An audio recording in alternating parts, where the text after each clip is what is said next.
Hi, my name's Phil. I like talking about politics, and in this video I like to discuss the reports that Keir Starmer is going to make a big pitch on tangible progress which Labour are going to be making in government, which sounds an awful lot like Rishi Sunak's pledges from 2 years ago, which of course went nowhere. Will Starmer's version be a more sensible gambit? But first, for daily political commentary, please click the subscribe button so you don't miss out. So Keir Starmer is apparently going to make a big pitch this week about what appear to be tangible progress targets. The media are, of course, pushing the idea that the move is a reset or attempted reset after months of terrible PR and now the resignation of a cabinet minister less than half a year into the government. Labour deny that this is a reset, that he was planning to do this for a while. I'm going to say I'm sceptical about that.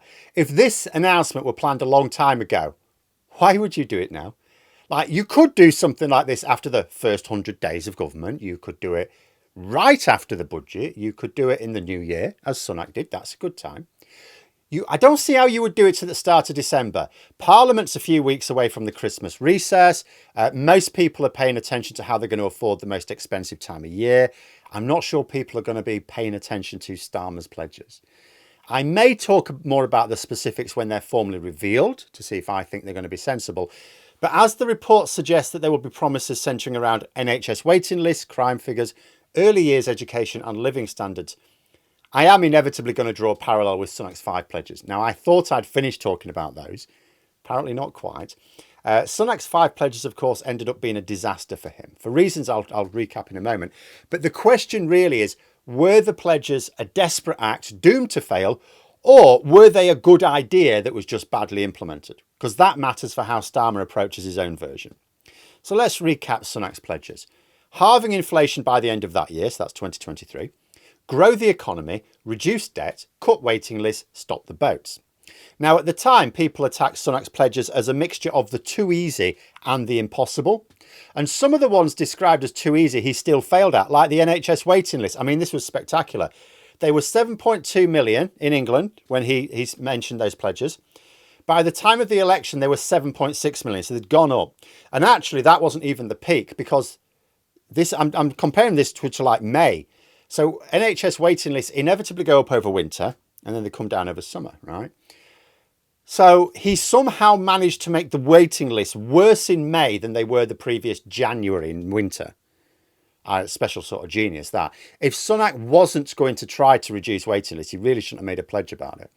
But anyway, the first lesson for Starmer, I suppose, is don't make pledges which people think are too easy, and don't make any that you're not going to achieve. Take the halving inflation as an example. CPI inflation halved, but economists said that was going to happen no matter what the government did. Jeremy Hunt countered by, no, we mean core inflation. Core inflation is going to halve. Oh yeah, that's a much tougher target. However, core inflation did not halve by the end of that year. So then the Tories went back to insisting, oh no, we meant CPI inflation. And of course, the media happily backed the Tories up on that. They're not going to do that with Labour. If Labour present a target that's a little bit ambiguous, and the media will loudly say, no, you haven't met it. If they present a target which is then not subsequently achieved, they're going to loudly say so. And as an extreme example, let's say Labour say they will halve crime. I mean, that's not their plan for this parliament. But let's say they will halve crime. But then they reduce crime by 49%. Well, you'd say, well, they've halved crime. Oh, the media won't. They'll say, no, target failed. You said half, that's 50%. That's how they will operate. Now, at the time Sunak made his pledges, my major criticism was that they didn't actually map very well onto the public's priorities. Inflation was important to voters, sure, but growing the economy is more abstract. What people wanted was less pressure on household finances. Lower inflation, in a sense, made things worse. Why? Because a lot of voters think lower inflation means lower prices. And the Tories happily fed this misconception. I said at the time, this is insane. Because all people did then was they got angry that inflation was low, but prices were still going up. And the Tories tried to say, oh, this is the shop's fault. Why are they not bringing the prices down? But they'll still blame the government. So, well, why don't you make them? But of course, that's not how inflation works. Inflation's lower, prices are still going up, just not as much. What people wanted were higher incomes to compensate. And although private sector pay started to edge above inflation towards the end, it was too little too late. As for public sector pay, that was still falling behind, so not even treading water. So the government had instantly made the cost of living crisis worse for millions of voters just before the election. And because CPI inflation excludes a few major demands on the household budget, in fact, arguably the biggest demands on the household budget, it's not even like the cost of living was eased for those private sector workers that were getting technically above inflation pay rises. And this is one area where Labour face a bit of a trap. See, one factor that screwed the Tories was people coming off fixed rate mortgages and finding the repayments skyrocketing because of the higher interest rates. Well, that's going to continue. Anyone who fixed their mortgage before Liz Truss came onto the scene is in for a very nasty shock when their term ends. Liz Truss was only dumped out of Downing Street 2 years ago, slightly over 2 years ago. And fixed rate terms tend to be between 2 and 5 years. Oh dear. So there's a lot of people still going to be seeing their mortgage repayments go sky high. Although interest rates are technically falling at the moment, it's not rapidly. Are they going to realise that actually this is because of the Tory economic management, or will they just blame the government who happens to be in office at the time? I know which angle the mainstream media will take. Now, you could say Starmer can try to sidestep this by tailoring his own pledges in whatever form they take to measurable outcomes that he can control. However, as I said, I thought Sunak's pledges went wrong partly by not aligning with the public's priorities. You can tell voters what they should prioritise, but they don't have to believe you. Most people don't really care about GDP, inflation, interest rates, or any of those metrics. What they care about is, can they afford the standard of living that they believe they should be able to fund? And Starmer will have to tailor his promises to the specific outcomes voters want to see. And there are signs he might. For example, you could say Starmer's already issued his pledges in the first 6 steps leaflet from early this spring. The deliver economic stability is likely to be nudged into standard of living territory, as he indicated a few weeks ago.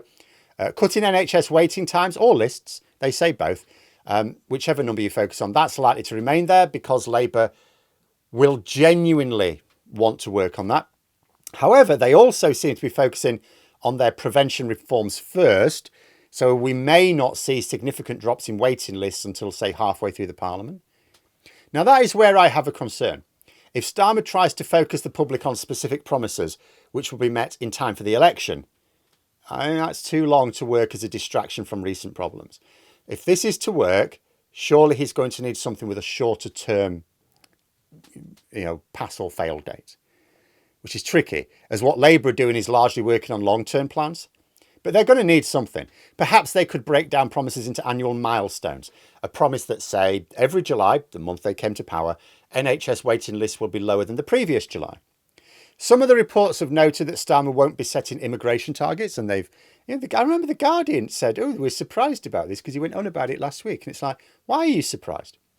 I get that Labour are trying to undercut both the Tories and Reform UK with their talk of, say, record deportations and their statements that immigration was too high under the Tories, the border command and all that nonsense. But it has been their consistent policy to say that immigration targets aren't appropriate. They've consistently said that there's not going to be immigration targets. In other words, although they're trying to play the right wing at their own game on immigration rhetoric, they're not really trying to do it in the same way, because that would be self-defeating. But immigration is a top issue for many voters, so Labour probably can't exclude it from key promises altogether. And a simple focus on personal prime ministerial pledges in themselves also won't work. Boris Johnson tried that. Rishi Sunak tried it. Didn't work for either of them.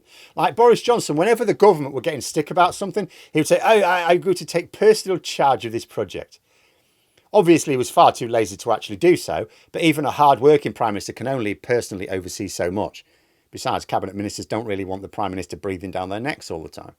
If Starmer's going to make this pitch this week, then in order to actually work as the reset the media are describing it, and I think fairly describing it, and I have my doubts about it working, then I think these are the elements I think Starmer will need to include. First, they'll have to genuinely be in tune with what key voters want. You can't tell voters what to judge you on, especially with the media batting for you. And remember, the media will automatically present everything as a failure. So the targets have to be those that don't rely on a certain type of reporting, but are self-evident to voters. Second, there will need to be some shorter term targets. You can't refocus the public on areas you'd like them to focus on and then say, judge us in 4 years. They were planning on doing that anyway. Give them some waypoints. Third, don't promise to do things that people expect to happen anyway. you get no credit. The targets have to sound ambitious, but also be in reality guaranteed. And also consider Trump on all this. And fourth, don't waste quite so much time banging on about how the Tories have left us in a hole. Yeah, we know. People get that. They're starting to think it all sounds like excuses for being unambitious at this point. But there we are. Those are my thoughts. Let me know yours in the comments below. If you enjoyed the video, please click the like button. And if you'd like to support the channel further, you can join for memberships. Thanks for watching. Until next time, I'll see you later.